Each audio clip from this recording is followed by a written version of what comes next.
Hello, Internet. Welcome to the poddy, the GameSlushy poddy number. Fuck. 6, dude, 6. My God, you can't even keep track of your own podcast. Jesus.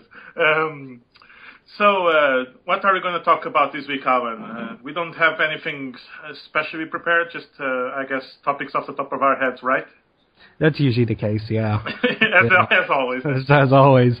There's a few new games, that I'm looking forward to. I know Thrine's out tomorrow, so yay, let's give that a go. Are you going to get it on Steam? Yeah, I was thinking about getting it for the PlayStation, but then I decided no. It's out tomorrow, and I want to play it, because, I've had my fun now with Skyrim, and I'm still playing it a lot, more than can be said. I pushed over 100 and something hours already on the game. But, there's only so much I can... Actually, 120 hours. It's pretty harsh. But it's not that big of a wait until it comes out for the PlayStation 3. It comes out on the 21st. Yeah, that's like 3 weeks away. No, it's not. That's ages, dude. It's not 3 weeks. 2 weeks, then, whatever. It comes out on the 7th on... Sorry, 2 weeks, yeah. It's not even 2 weeks. This is how our math works. Yeah. It's gamers' math. If it's more than 3 or 4 days, it's a week. Okay. So I'm gonna get it on the PSN. I know the PlayStation, the PC version is better for drawing shapes and stuff. Yeah, obviously. Yeah. With the mouse, but it's great couch co-op, and the game looks beautiful. I just want to have it on my big screen instead. Yeah, I can see where the appeal in that would be. Definitely, I'll have it on a big screen. But then again, I'm very, very used to my monitor, so it's not going to affect me too much. I'm also looking forward for something this Christmas on the PSN. Besides Thrine, I'm looking forward to 4 new tables for Marvel Pinball, which include Thor, Ghost Rider, X-Men, and some other saying that. Yes, I remember now. Yeah. So yeah, when's that coming out? I think probably around the 21st as well. There's a few little things like that, patches and updates and tweaks. Yeah, that's paid DLC. It's €9 for 4 tables. It's good. Yeah, that's not bad at all. Have you set up your wish list on Steam this week, by the way? Yeah, I did that. Yeah, I always have a wish list, set up there. And are you actively looking after to try win a game? I know. Yeah, I just clicked on their deal of the day, so I'm in for the chance of getting the 10 free games. Yeah, I have it down set, but I keep missing days because I'm busy, and then I forget about it, and then I'm like, oh, I'll try again today, and then all of a sudden, fine. Chances are we're not going to get anything. It's like we're two out of what? The people. True. Do you know how many? Too many. Do you know how many millions of people use Steam? Do you have any numbers on that?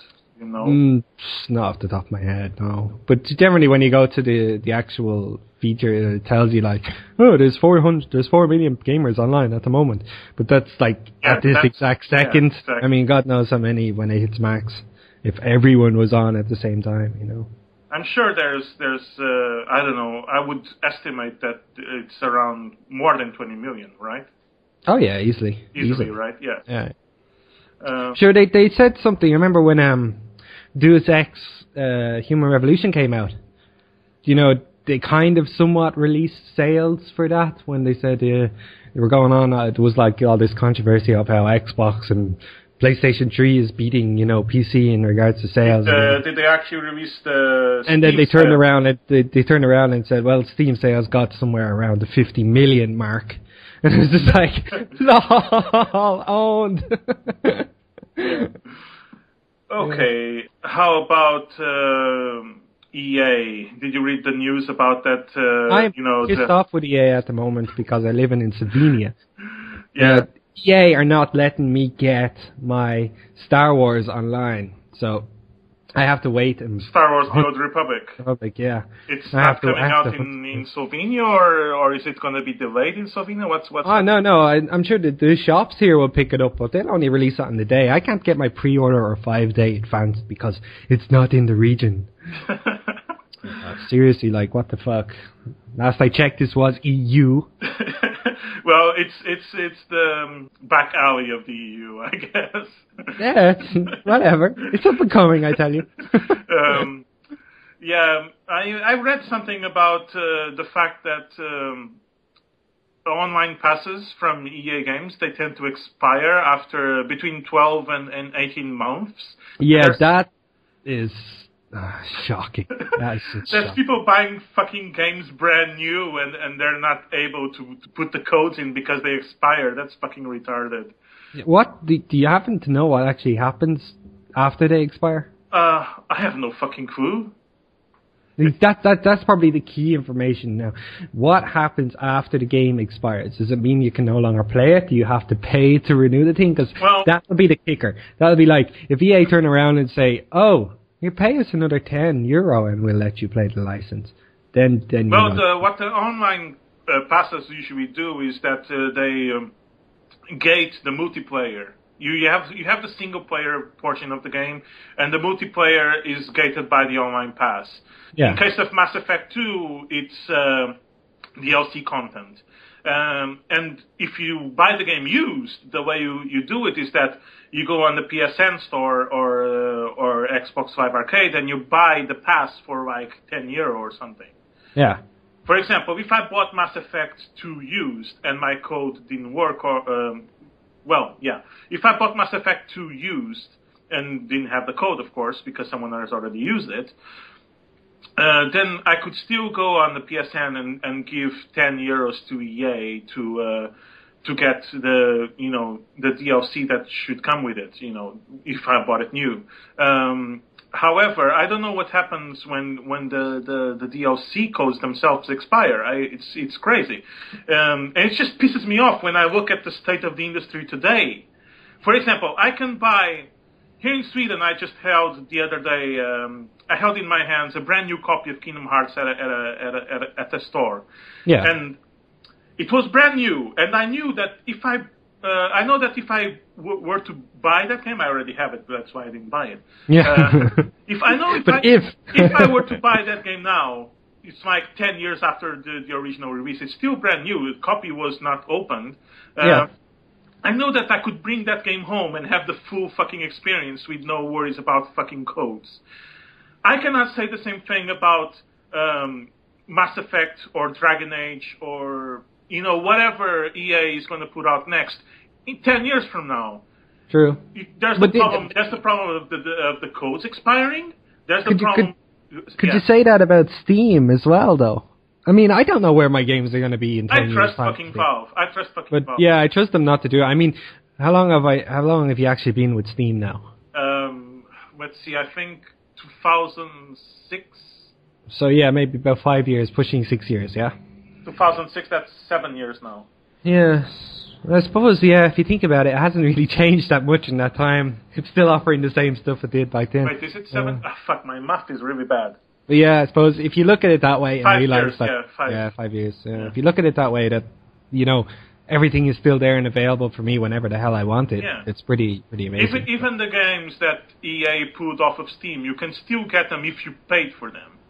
Yeah, I mean, I have, for example, Dragon Age 2 on Steam. Yeah, and you can still download it, even though EA decided to do a dick move and take the game out. Yeah, and take the game out. Yeah.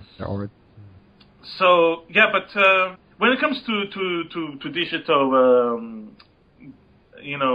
digital sales, you never have like a 100% guarantee. But in the case of a physical copy, it should fucking work. It shouldn't be gated by anything. It's just fucking... fucking EA is turning console gaming into a fucking hassle. And console gaming is supposed to be the easy way of gaming. It's supposed to be the comfortable way. You just put the fucking disc in and you don't have any fucking problems with, graphics card drivers and shit. But they're fucking ruining console gaming. Them and fucking anyone that Sony is in this online pass thing now too. They just gated the multiplayer on Uncharted 3 with an online pass as well, which is the reason why I didn't buy it on day one. I don't want to. I vote with my wallet. I'm gonna get the game eventually, but when it's half fucking price. You see, you're coming at this though from a much stronger console aspect. As a PC gamer that I've been for years, online pass is the least of my worries about EA. Because you play on fucking PC. On PC, there's no fucking thing as online passes, Alan. But there's still passes. You still have to put in codes and stuff. No, you don't. No, you don't. You do, yeah. To play every game, No, you don't. You buy a game on Steam and you download it, and everything is fucking automatic. And then Steam offers you the code to put in. Yeah. In 90% of the cases. Yeah. I mean, it's always that. I mean, it's just a case that, consoles have such a good reputation of being able to plug and play. Put it in and go. No hassles. And now all of a sudden you're required to be online. You're required to have this connection that we can authenticate your version and stuff like that. And that's where the problem is. But it's crazy. All the other media are moving in the exact direction. It's about accessibility and how easy you get it to combat piracy. Make this easier to get. Yeah. Music.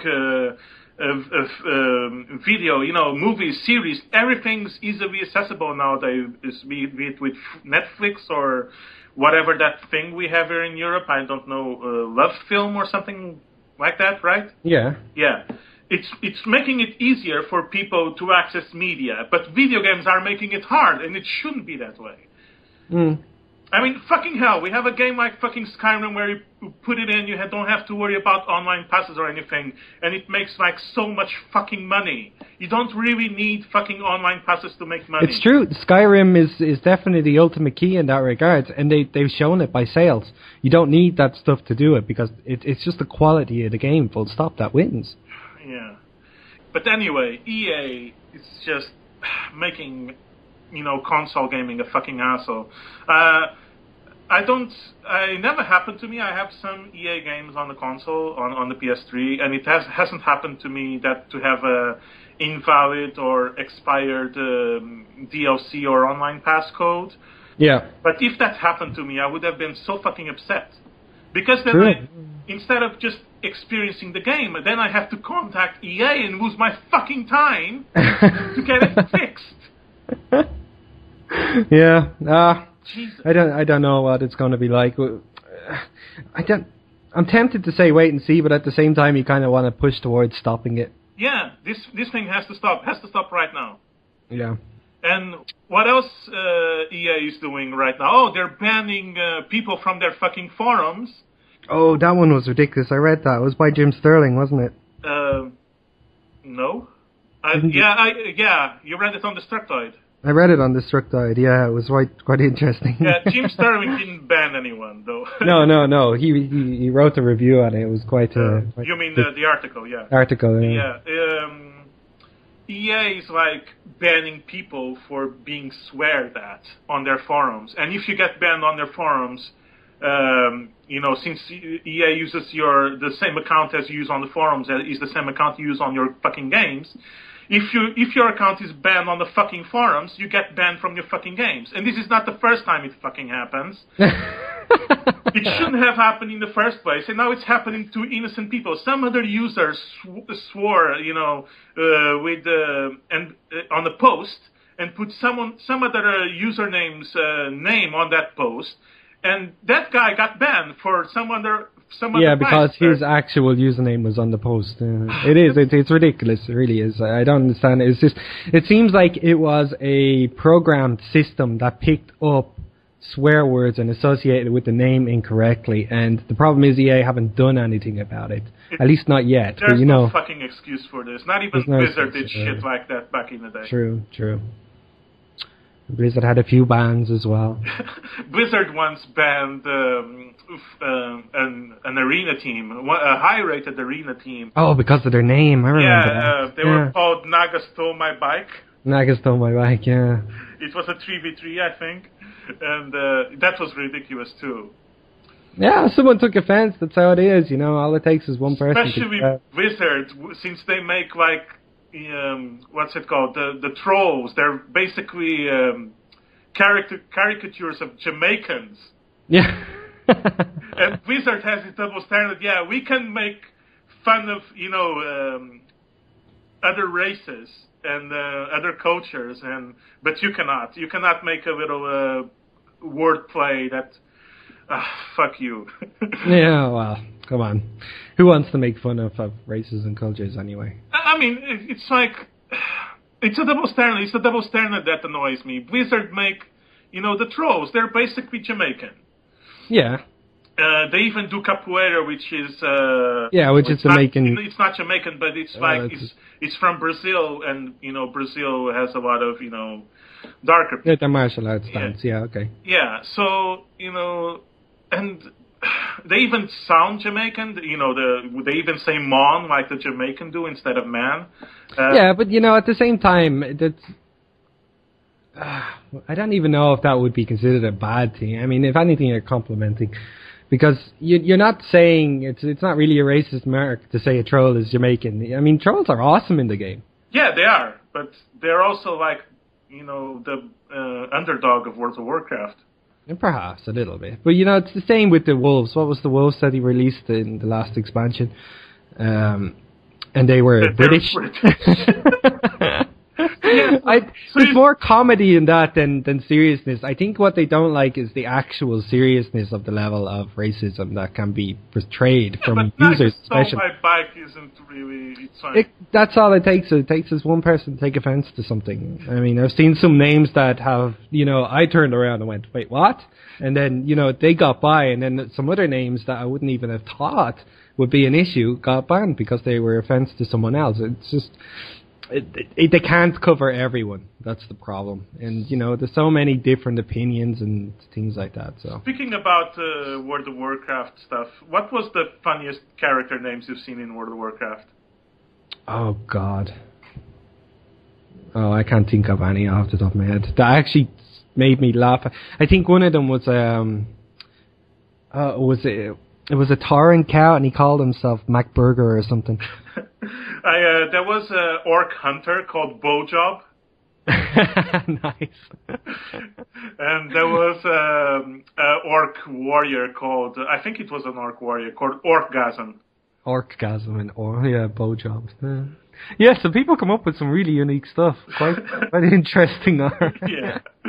That you can get away with. That's the best part. Yeah. They're worded well that only someone of an adult nature would know, and it takes quite a good mind. Yeah, but I also remember this guild name called STDs RBOP. Yeah. That one was epic. I laughed my ass off when I saw that one. Yeah, there was quite a lot. Really a lot. Too many, in fact. Yeah. Well, look forward to seeing some of those funny guild names in Star Wars. In Star Wars. No doubt. I can only imagine. There's already a load of names up, and some are being banned, to my knowledge. I already have an awesome guild name if I ever make a guild. What? I'm going to be Darkside, and it's going to be called Syphilis. That's Syphilis. Awesome. I think the best fucking stolen. No, the best one that you came up with that made me laugh, and it was just so simple. It was we had a guild called Sensual Thunder, and it was like, okay, you laugh at it the first time when you hear it, and then afterwards you get used to it, and then you realize that it's the sexual innuendo, and then you laugh again. It was just one of those that I thought was brilliant. Too bad Sensual Thunder didn't win so far. No, I didn't go far. I was really not cut out for officer in leader. Yeah, I'm more of a warrior than a soldier than a leader. Oh. You were a good leader. Yeah, I led many raids for many years. Oh my God, the nightmares of 40-man raid leading. Fucking hell, yeah, there shouldn't never be. If I made an MMO, the max amount of people required to complete a raid would be 12. Yeah, but actually, I think they're doing that in Star Wars. I think at the moment it's between 8 and 16. 16 is the max, and 8 smaller groups where you actually know the people. That's it. It's more personal. Yeah, my biggest problem with World of Warcraft, with raiding in World of Warcraft, aside from having to fucking read tactics. Yeah. And it doesn't matter if you're playing the fucking game for 5 fucking years. If a new boss comes out, you're as good as a noob unless you read some fucking tactics or wipe for 2 hours. And I think that's stupid because it's not for example, you take a game like Left 4 Dead. Of course, it's much more simple, Mm-hmm. but you know the rules, you know the abilities that every special infected can have, and their strengths and weaknesses. Okay, Mm-hmm. so when a new map comes out, you're still as good as you were in the map that you've been playing for 2 years now. The only difference is that the map is new and you don't know it as well, but you're still as good as a player. Blizzard, when they come out with new fucking bosses and new boss fights, they invented a huge number of fucking new buffs and debuffs that you have to memorize, in order to be able to complete the fight. Yeah, but this was also the problem of people, though. This wasn't actually, just because they did it. The problem with people was when they made the fights too easy, people complained. People were saying, "Oh, the fight's too easy. It's not challenging. We don't feel challenged." I'm not saying they should make the fights easier. I'm just saying they don't need to invent new rules for the game every time they make a boss, because then you have to relearn everything again, and that's annoying. They should just have a simple set of rules, simple set of buffs and debuffs that bosses can use. Even if they have to give it different names to suit different themes. Let me just talk, and then you just make the fights harder, and then you just adapt with the difficulty, but you don't get completely lost in what you need to do. Yeah, but how do you make the fight harder? Well, increasing difficulty, increasing... But what would increase the difficulty? This is the problem. Reaction times, HP, a lot of things. The rate at... the speed at which the NPCs move can also, be a factor. You can increase difficulty in a raid without having to come up with a buff or a debuff that demands that you have an add-on. Yeah, but this is where I disagree, because at the same time, while they're increasing every boss, say every different boss, after all these expansions, out of the hundreds of bosses they got, if all they did was increase speed, HP, and thing, you'd have a super fast Superman flying around that a tank would not be able to hold on, that was getting hit 2 or 3 times and dying. I mean, Blizzard, they came out with the best words, possible. It's easy to kill a gamer.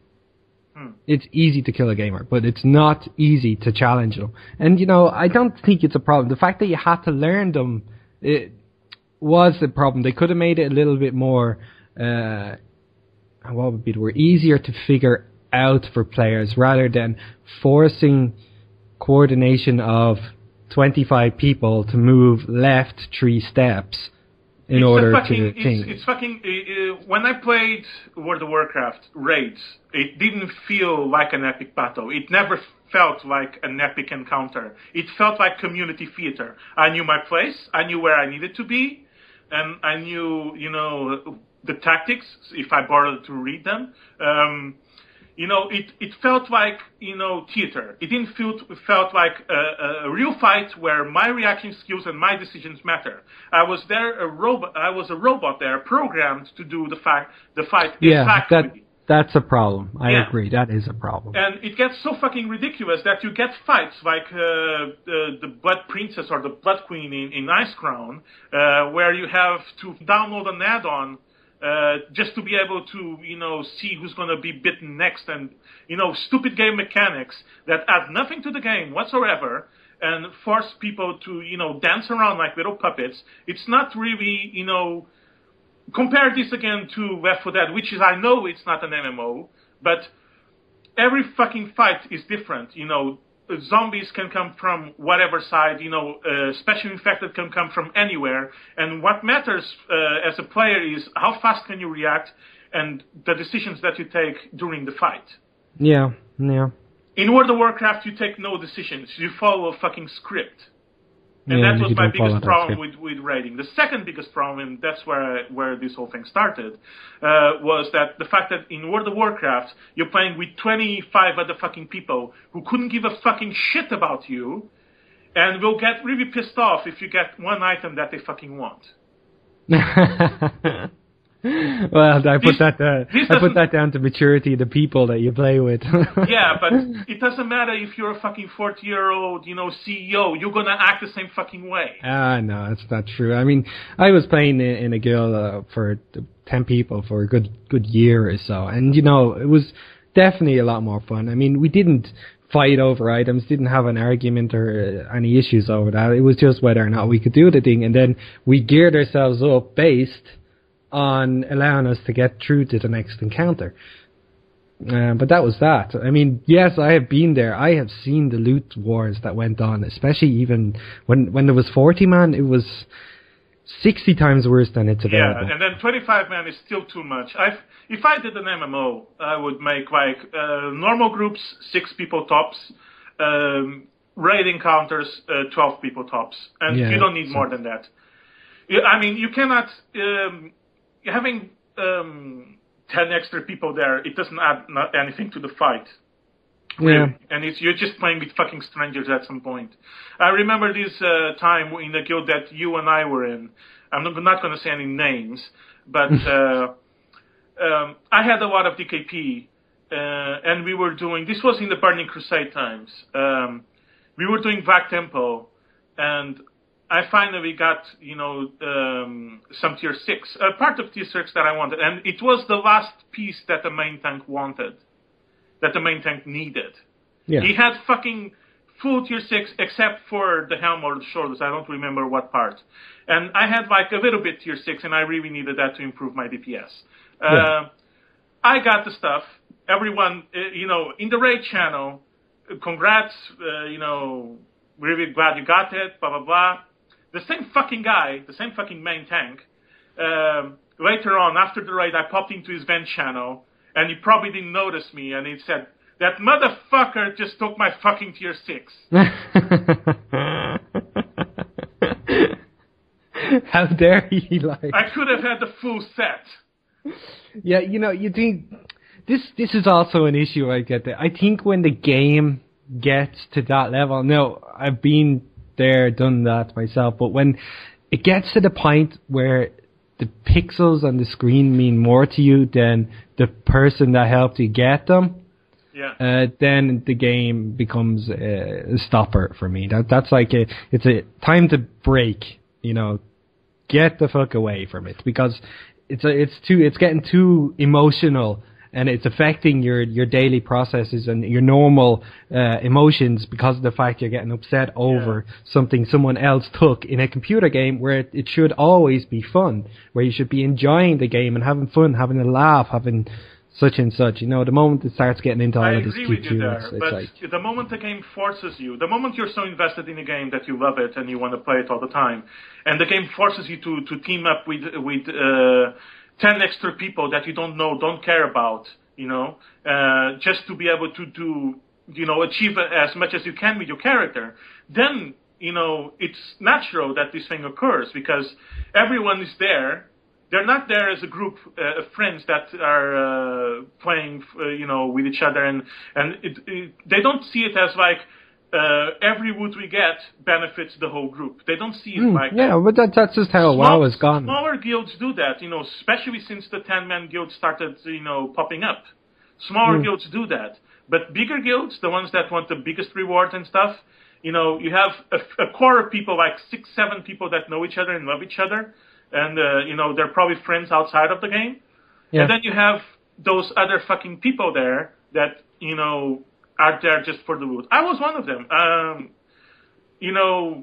I'm guilty of the same fucking thing. But of course. I always preferred smaller groups, and I would prefer that an MMO wouldn't force me, if I want to take my character to the next level, wouldn't force me to team up with 25 fucking strangers that hate my guts because I took their tier 6. Yeah, well, that's just how it is. Yeah, that's just MMOs in general, and it needs to evolve from that quite a lot. I'm hoping Star Wars does a bit. I think it already has, by turning around saying the max rate is going to be 12. I mean, that's bound to be a big thing. The thing that's keeping me away from initially I wasn't so excited about it. Yeah. Because I was too burned out on MMOs, but the more you talk about it, the more videos I see about it, the more it's starting to grow on me, the will to play it. Yeah, it's because the reason that it's grown on me the strongest, especially, is because I like questing. Yeah. No, and the best quests you can play is like in a BioWare game like Dragon Age or Mass Effect. Yeah. They're the ultimate questing games. Yeah, now, true. turning that into an MMO is exactly what they've done with Star Wars, and that to me is the appealing factor. That's bar all the regular grinds, all the regular stuff you're used to from WoW and every other MMO. And they have this system where the quests are really fucking awesome, and that's important to me. Yeah, the quests in World of Warcraft were basically read the text, go hunt a guy type of thing, Yeah. You didn't feel involved. In this, you feel involved. Like your decisions matter. Yeah. And that's a next generation for me. Well, we'll see. It's out in a couple of weeks, so if I can get my hands on it, you bastards, EA. I love the quests on Bethesda games. In Oblivion, there was this quest. You can never know exactly what to expect from them. Sometimes it's a normal, how do you say it, generic RPG quest. Other times, it's like making fun of the RPG genre. In Oblivion, for example, one of the earlier quests for the Fighters Guild, they tell you to go to someone's house because she has problems with some rats.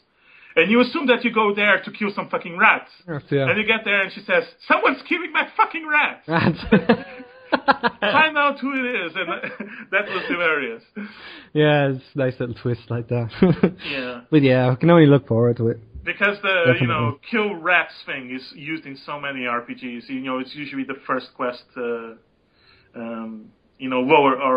lower quests. Yeah, it is. It's always the basic grind. Go kill stuff. Save so many, go kill stuff for a while. Get the feeling for killing. But, you can understand that. I mean, you have to eventually kill stuff to know exactly what your abilities do in the first place. Yeah, but I think it's a little bit overkill to send a fucking warrior to kill some rats, to be honest. Yeah. Unless you can take the role of, the fumigator or something. If they have a fucking dragon in the basement, I would understand it. But it's fucking rats. Yeah, it's just probably, hits you a bit now. Speaking of dragons, speaking of questing, and speaking of EA, I read something about Dragon Age 3 going multiplayer. Oh. I didn't read anything more about it. I just can't imagine how they would make it multiplayer. I mean, I can't see it. If they do it like Borderlands, then yes, it would work. You mean like that new War of the North thing? Yeah. Yeah, if they do it like that, it would work, because you have your 4 or 5 characters already. But then it's not Dragon Age anymore, because then it's not dialogue and story driven. It's wood driven. Depends. I mean, I think they'll base it on the success of Star Wars now, to be honest. Yeah, let's see. But anyway, Star Wars is growing on me, but the reason why I'm still staying away from it, it's because of Origin. I don't want Origin on my computer either. Yeah. I don't want to give EA my credit card. Not yet, anyway. That's why I didn't give them money for Mass Effect DLC that I bought on, I have Mass Effect 2 on Steam. And I didn't want to get it there. I didn't, you cannot buy the DLC for Mass Effect 2 through Steam. Yeah. If you want it for the PC, you have to, give EA your credit card basically through the BioWare shop. And I don't want EA anywhere near my fucking credit card. Because with the things that I keep reading about them, it wouldn't surprise me at a few years from now that they would start like draining money really, really slowly from credit card accounts, like 1 cent at a time. But over the years, it's like, I don't know, 60 euros or something that EA stole from you. Of course, this is just, me imagining the worst thing that could happen. But I don't trust EA near my card. That's why I'd rather have the Mass Effect DLC on the PlayStation Network, because even though with Sony being hacked, and, they handle it very poorly, they, tried to keep it under wraps, tried to, as much as they could before they actually told us that our credit cards were in danger. I still trust more Sony trust Sony more than EA. I don't trust EA with my credit card, and I rather buy. I bought the DLC for Mass Effect 2 on the PlayStation 3. Yeah. And the PlayStation 3 version of the game already comes with half the DLC anyway. It comes with Overworld, another character, which is kind of like a ninja thief Asian girl called Kazumi, and yeah, and it comes with Wearer of the Shadow Broker, which is fucking awesome. I still am to play Arrival and Overworld. I haven't played those. Arrival I bought on the PSN, and it's what bridges Mass Effect 2 and Mass Effect 3. And I really wanted to get my hands on the Arrival before Mass Effect 3 came out. Yeah. So there. So there we go. Moving on, I think there's some other games I want to actually cover in today's podcast. So for one is what is it called? Not Dragon's Crown. We covered Dragon's Crown, right? I don't know. Did you talk about it on the last podcast? No. Oh. We talked about it earlier. Then we didn't cover it, and we just talked about it, right? Yeah. Dragon's Crown is an upcoming 2D game from a company that's basically, that company is as if 3D never existed, because their games, they did Odin Sphere as well on the PS2. Yeah. Which was also a 2D game, completely 2D, and this game, Dragon's Crown, is a new 2D game. I don't know. I don't have the exact release date on it. I don't know when it's coming out. But no, neither do I. But I've seen some of the trailers already. It's fucking awesome. I always loved 2D. I liked 3D games, of course, but there's always a spot in my heart for 2D gaming. Stuff like platformers. And beat 'em ups and stuff like that. This game looks a lot like Golden Axe for the new, HD. New generation, yeah, definitely. Yeah. The amount of detail on the graphics, it's kind of like if you mix Golden Axe with some anime style animation, but with completely insane proportions of the characters, the breasts, the muscles, everything is very over the top. Yeah, definitely. The dwarf itself, it looks like that guy from Family Guy, the wheelchair guy. Yeah. That has a really big upper body, but small legs. Yeah, in general, the animations, I had to admit, was hilarious, especially when I seen the females. The time. Boobs. Oh my god, one of them has boobs that go... How does she even carry the damn thing? And then you have Muscle Woman, who's like Amazon. Amazon. There's a few characters in it. It's very good. But yeah, it's due to come out in the first half of 2012, so we'll have to keep an eye on that. I love the way it works. It's very colorful. It gives me that old school feel, old school arcade beat 'em up kind of stuff. Golden Axe. I recommend you people see it. It's called Dragon's Crown. You can find the trailer on YouTube. Yeah, some quite good stuff up on about it, so we'll keep an eye for that. The other game I wanted just to quickly go over, and the reason I'm doing this is because they're expected, and there was one of them that came out on trailers a couple of years ago, and I remember watching it and thinking, oh my god, this looks awesome. It's called I Am Alive, and it's by Ubisoft. Oh. But I haven't heard anything about it since until recently, where they said that it's going to be out in the first quarter of 2012. Yeah, so they started to spark. They're starting to try to spark again. Yeah, so because the game is close to release now, and Ubisoft is being smart and saying, hey, this game still exists. We're still going to put it out, and I didn't feel very, pulled towards the game. I saw the trailer. I was like, okay, I can understand why some people would want to play it, but it's not really. How do you say it? We're gonna have to edit this. It's not really. Alan, what's the word I'm looking for here? I have no idea. It's not really pulling me in. No. Yeah, is that dragging you in? Yeah, it's not really dragging me. Wait. Yeah, but it's not really sparking my interest. Enticing you. Yeah, it's not really enticing me, right? There's a lot of words like that you can use. Yeah, so... It's not enticing, it's not dragging me in, it's not pulling me, it's not really giving me this oomph. Yeah, I'm not feeling it. Not really feeling Maybe it. if it had like some dragons or robots. Yeah. But it's another one of those post-apocalyptic games, isn't it? I'm tired of fucking post-apocalyptic. Yeah, the plot: 1 year after event, a worldwide cataclysmic event that wiped most of human civilization, a man struggles to survive in a desolated city as he tries to reunite with his long-lost wife and daughter. It's one of those stories. It's definitely got to be a story-driven game. Yeah. But yeah, I'll see, because the more I hear about it, the more I pique interest, because I remember seeing the video. Now, the graphics, when I look at it again, don't seem that as impressive to me anymore as it did when I seen it 2 years ago. No.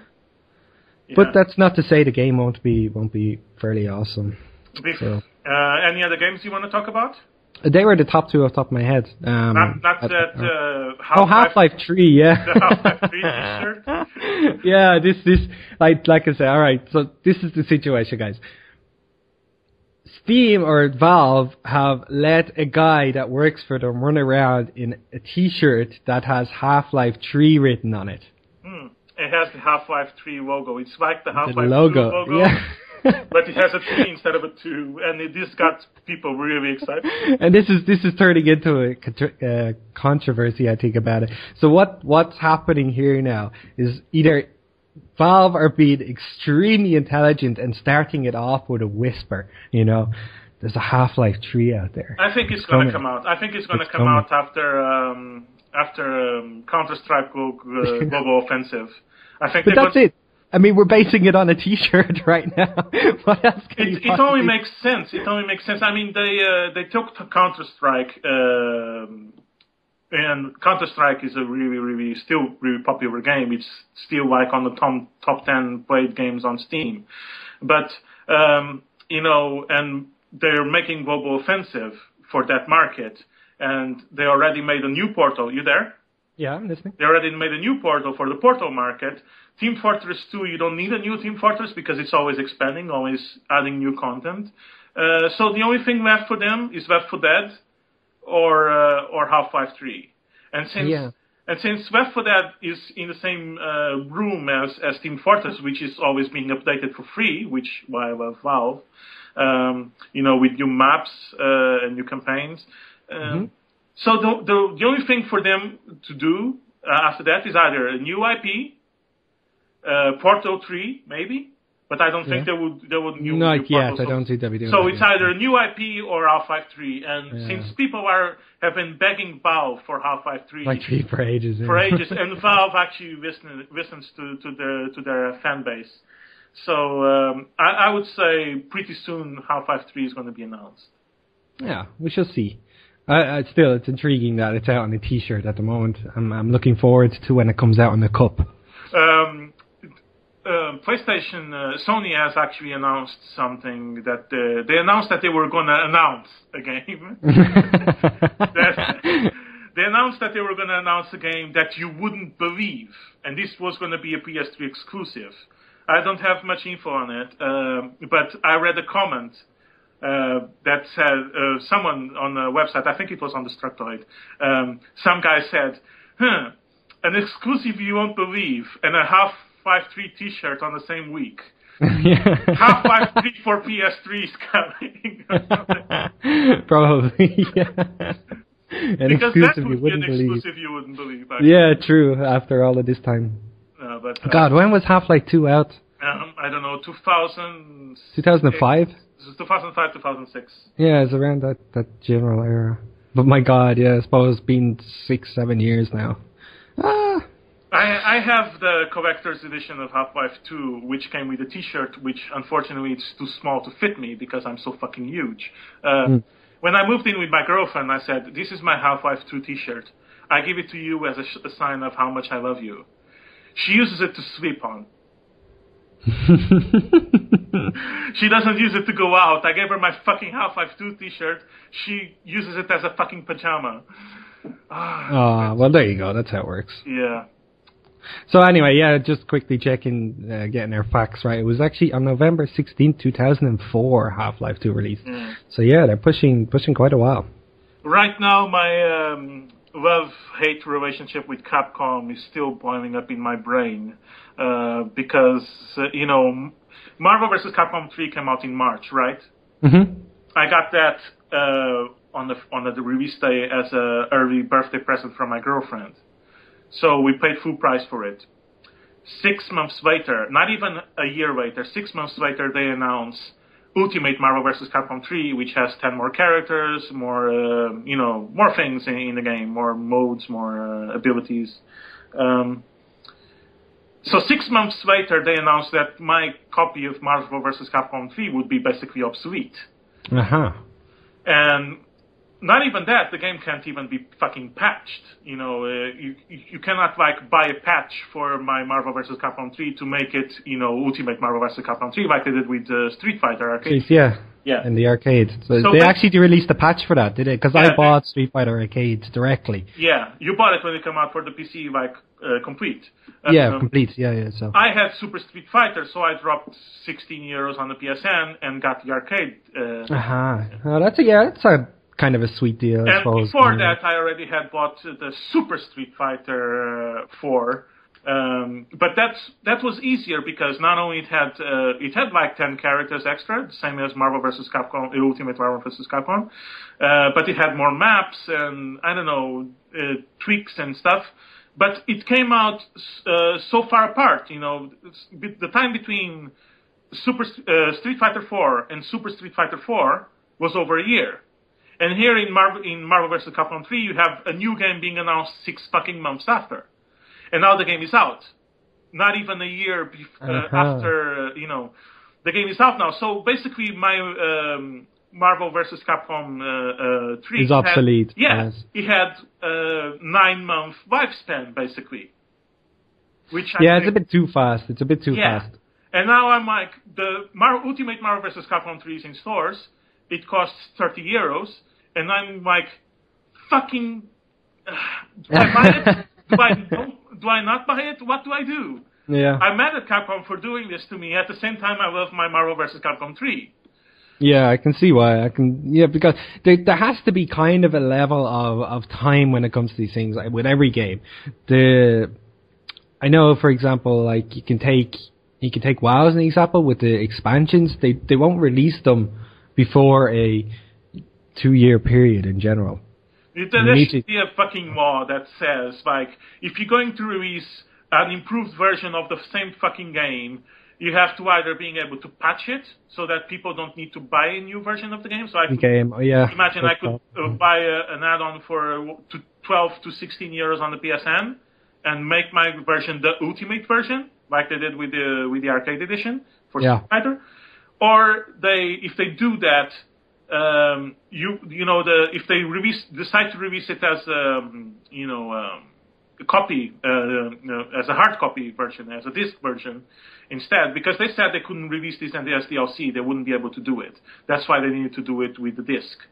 If you do that, and if you really need to have it on the disc and not being able to patch it, then you should give a fucking discount to anyone that has the original game. Yeah, either that or in general, make sure you supply a shitload of content that makes it worthwhile instead of it just feeling like an upgrade. Because right now,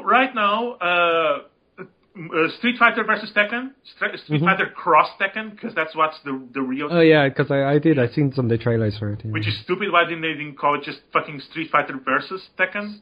Yeah. Anyway, Street Fighter Cross Tekken is going to come out next year, and I'm like, do I buy it? Or wait for that one next year. Or wait for the Super Street Fighter versus Super Tekken Ultimate fucking Championship Edition Ultra. Fuck. Yeah, I can see the problem there. That's horrible. Fucking fighting games. Yeah, I can see. Yeah. That sucks. That really does. Now, I enjoy fighting games, but I wouldn't put that much of my time into them. I love them for what they are. I think you would love Ultimate Marvel vs. Capcom. And that's another reason why it's so hard on me, because I'm a fucking Marvel fan. Yeah. So you have all of these little problems all mixing into one big thing that you're going to explode. Can I rant for 2 fucking more minutes, Alan? Okay, so you have Sure, hands Marvel up here. vs. Capcom 3. And this game, fans waiting fucking 10 years for it. And you put the shittiest unknown, most unknown characters that people don't give a fuck about. You put half the fucking roster with these, unknown characters that nobody gives a fuck about. And instead of putting, especially Marvel and Capcom, they have fucking characters. They have famous characters. People were begging for Mega Man. And Capcom was like, nah, we put Zero there instead. What the fuck's a Zero? It's one of the characters of Mega Man. It's like putting Tails instead of Sonic. Yeah. Oh dear. Okay. And it's on the Marvel side, it's not that bad. You have, Spider-Man, Wolverine, and other stuff. Yeah, all the really popular characters aren't there. Yeah. Yeah, but Gambit is not there. Okay. Then you have, just give me a second. Entertain our readers while I check a list of characters that they have here. What do you mean entertain? I leave them to you to entertain it. Let me just go on shoryuken.com because I don't remember all these characters by heart. Yeah, okay. In the meantime, what I'm going to do is I'm going to recommend a song I got a link there from Charlie. It was called the Dragonborn song, and it was by a girl from Mexico, and it's on YouTube. Dragonborn Comes. Dragonborn Comes, and I have to admit, this is one of those, as a gamer, it was really, really good. I'm going to play it at the end of this, at the end of the podcast, full, so you guys can have a listen if you hadn't. But be sure to check out the Dragonborn Comes on YouTube, and you'll find it. It should be listed at the top. It went viral there last week, so it's all over the place. Okay. So they added around 12 more characters, and from the Marvel side, they added Ghost Rider. That was kind of cool. Ghost Rider people like them. They added 6 more characters to each side, so 12 more characters total. Mm-hmm. Ghost Rider is cool. The guy with the skull in flames. The one that Nicolas Cage played. That was cool. Movie. Hawkeye was cool as well. Doctor Strange, fairly known character. Then they have this fucking thing, Rocket Raccoon, and this is a Marvel character, and this is a raccoon with weapons. It's an anthropomorphic raccoon, I'm a fucking Marvel fan. I never heard about this character. They're really going deep, to the bottom of the well to take the most obscure characters and put them in this game. Out there and just from the Capcom side, we have Nemesis from Resident Evil. Okay, that's. All right, fair enough. Yeah, fair enough.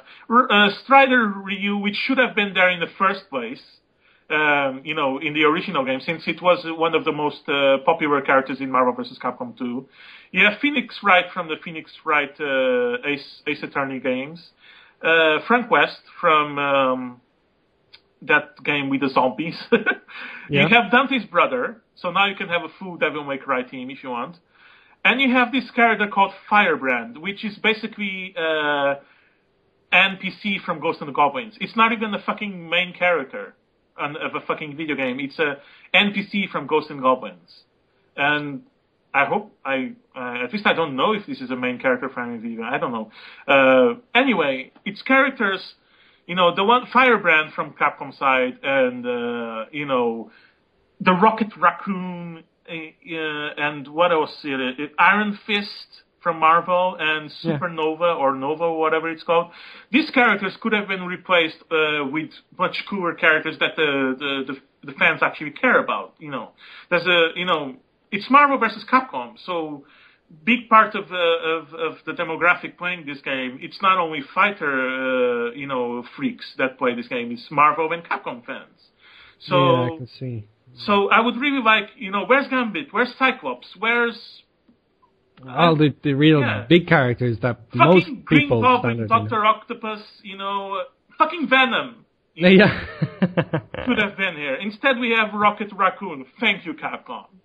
Thank you for Rocket Raccoon. He was probably easier to draw or something. I don't know. They tried to throw things in just to give it a bit of a twist, I guess. But at the same time, it's not... Do you think it's a possibility that they're actually leaving these characters out on purpose so they can put them in later versions and say, aha, for DLC, we have Cyclops in now, come buy this. Yeah. You know, it's also, you know, it could be a tactic. Either for a new version of Marvel vs. Capcom or for DLC characters, which also exist in this game. Because at the moment there's 2 DLC characters, which is the same from the original Marvel vs. Capcom, which is Shumagorath and Jill Valentine. Yeah. So basically, they're probably saving the big guns for DLC characters. That's what I'm thinking. Yeah. There's a good chance that they do that. And they come up with some random characters for now, just to try keep a bit of peace and make you get a bit curious, and then they'll throw in this awesome character, and you'd be like, I'd like to see Dr. Octopus, Venom, Gambit, which was always one of my favorites, and I don't know, some more X-Men. Iceman is not here. Which was... I was very surprised to see some of the characters in Marvel vs. Capcom 2 not making into Marvel vs. Capcom 3. Yeah. Well, it just goes to show this is how it is. And the character that everyone hated and that everyone would agree that Marvel vs. Capcom 3 didn't need is still here. Fucking Sentinel, the most OP character in every fighting game ever. It shoots lasers with the press of one fucking button. I have heard a lot of controversy or a lot of negative press about this Sentinel character. Now, I don't play it, so I don't know, but it was just like, everyone giving out, it's OP, it's OP, it's OP. If you're not sitting there pressing a button. It's OP. Well, people say, like, you know, if there's ways to counterattack it. Yeah, that's true, but, you know... It shouldn't be harder to counterattack than any other character. Any other class, yeah. There should be. But that's it. There's always going to be a character like that, I think. Always is. When you can shoot, you know, Hadoukens just by pressing one button and spamming it from the other side of the screen, and you can choose either to, you know, shoot high Hadoukens or low Hadoukens, you know. It just removes skill. That's all it does. It removes the skill. Yeah. But yeah, we shall see. Yeah. As I say before. You just have to keep playing and giving out. Especially when it's like especially when it's a hardcore player.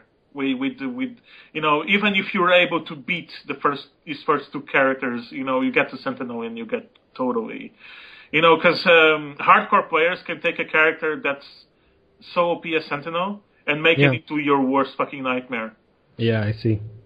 I see. Oh well. That's it for this week. Thank you so much for listening to GameSlushy Podcast number 6. Next week we're going to have number 7. Yeah, we were generally trying to keep time, guys. We'll be uploading them every Tuesday. It is around 9 o'clock, maybe 10 o'clock GMT time, so you can keep an eye out on that if you just want to keep up to date. After number 7, we're going to take a little Christmas break, and we're going to be back on the New Year's. Yeah, absolutely. Maybe, we'll see. Might have a Christmas show if we have the time. Yeah, that could be the one for number 7. Yeah. Anyway, guys, thank you for listening. Be sure to check us out on our website, GameSlushy.com, and check us out on iTunes. Rate, subscribe, let us know your comments or thoughts. We'll happily take any emails that you want to send us and talk about them if you want. Send us questions or we'll feed kittens to pythons.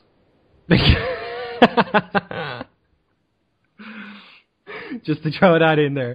You evil, evil man. Well, anyway, guys.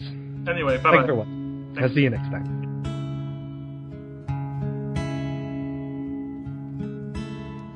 Our hero claims a warrior's heart. I tell you, the Dragonborn comes with a voice wielding power of the ancient Lord Arms. Believe, the Dragonborn comes. It's an end to the evil of all Skyrim's foes. Beware, the Dragonborn comes. For the darkness has passed and the legend yet grows. You'll